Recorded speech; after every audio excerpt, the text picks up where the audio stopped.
اور نوجوان ان کی بات سمجھتے ہیں. لیکن اس ملک کے اندر جو کلیدی فیصلے ہیں وہ لوگ کر رہے ہیں جو کہ اب 70 سال کے. میں اس میں کوئی ایج شیمنگ کی بات نہیں کر رہی, میں صرف یہ بات کہہ رہی ہوں کہ جو آپ کا ڈسکنیکٹ ہوتا ہے اپنے ملک کی ایک بہت بڑی ڈیموگرافک سے, وہ بہت ابھر کر سامنے آ رہا ہے.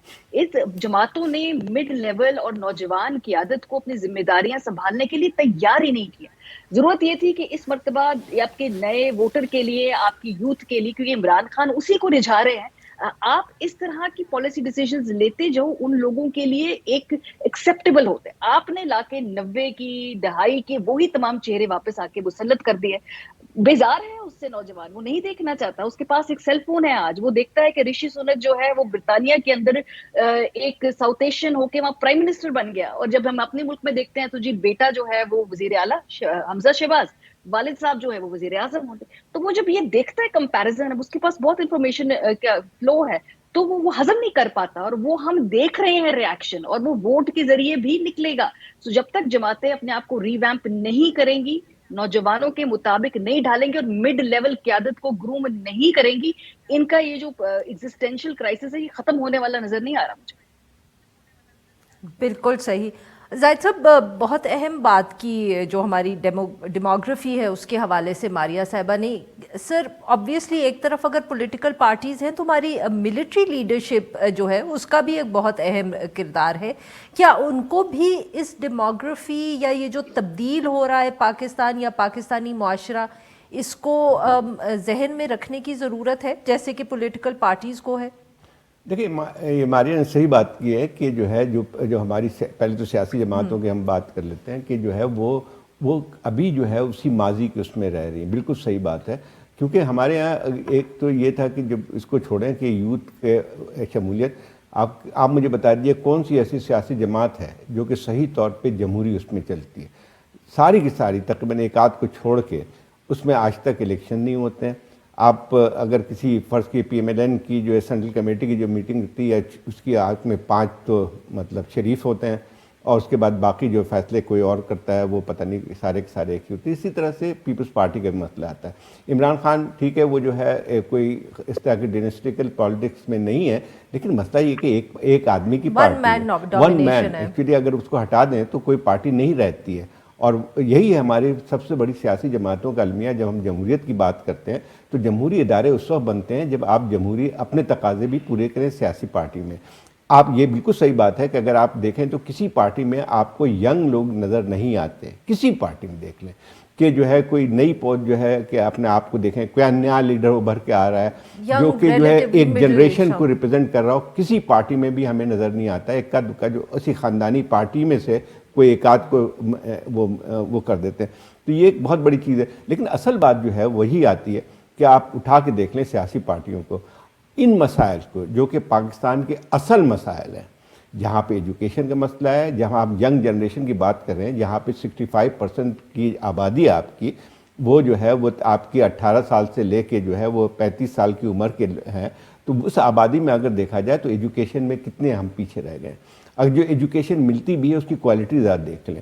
اور یہ بات بالکل صحیح ہے کہ جیسے مفتی اسماعیل نے جو بات کی تھی کہ 1% ہے, وہ یہ حقیقت کی بات ہے. 1% لوگوں کی یہ حکومت ہے. مفتی اسماعیل نے جو کالم لکھا تھا تو وہ بالکل صحیح بات ہے, اور یہ حقیقت ہے کہ یہ جو ہے ہمارا ایک جو ایلیٹ کیپچر ہے وہ اس نے اس ملک کو کہیں آگے جانے نہیں دیا. جب ایلیٹ کیپچر کی بات کرتے ہیں تو صرف سیاسی جماعتیں نہیں آتی ہیں, اس میں ملٹری کا بہت بڑا ہے. کیونکہ اس ملک کے اندر آپ دیکھیں کہ جو ہے ملٹری یعنی زیادہ تر جو ہے اس کی حکومت رہی ہے, اور اگر نہیں بھی ڈائریکٹ حکومت رہی ہے تو پاور اسٹرکچر میں اس کا وہ تھا. تو یہ سارے کے جب ہم بات کرتے ہیں ایلیٹ کیپچر کی تو صرف ایک اس کی بات نہیں کرتے ہیں. ایلیٹ کیپچر وہی ہے کہ سارے فیصلے, آپ مجھے بتائیے کہ سارے ذرائع وسائل اس ملک کے وہ کت لوگوں کے کام آتی ہے. نہیں, جو آپ لوگوں نیچے طبقے کے دیکھیں جہاں پہ آپ اپنے لوگوں کو ایجوکیشن نہیں دے سکتے, جہاں پہ آپ کی جو نئی آبادی نئے لوگ جو پیدا ہو رہے ہیں اس میں آپ کے 48% لوگ جو بچے جو ہیں وہ اسکول نہیں جا سکتے ہیں.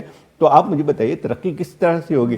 ایک اور بات بھی ہے کہ سب سے بڑا ایک اور مسئلہ جو آتا ہے جو ہم نے کلائمیٹ چینج کے حوالے سے کلائمیٹ چینج کی جو بات کرتے ہیں تو سب سے بڑا ایک اور اس کے ساتھ جو بندھا ہوا مسئلہ ہے جس کے ایجوکیشن کے ساتھ بھی معاشیات کے ساتھ وہ پاپولیشن کنٹرول کی بالکل ہے. صحیح. پاکستان کی آبادی جتنی تیزی کے ساتھ بڑھ رہی ہے وہ آپ مجھے بتائیے کہ کتنے وسائل آپ لے کے آئیں گے. آج تک کسی پولیٹیکل پارٹی نے یا کسی حکومت نے, ملٹری حکومت نے کبھی بھی اس پہ بات نہیں کی ہے. بالکل صحیح. جی اس سے پہلے صاحبہ آئی نو آئی وانٹ ٹو ایڈ. جی یہ فن فیکٹ پلیز اس پہ بریک اپ لے لیں. آپ کو پتہ ہے پی ایم ایل این کی جو یوتھ ونگ کے صدر کون ہیں؟ کیپٹن صفدر. اب آپ بریک لے لیں. جی فرمائیں.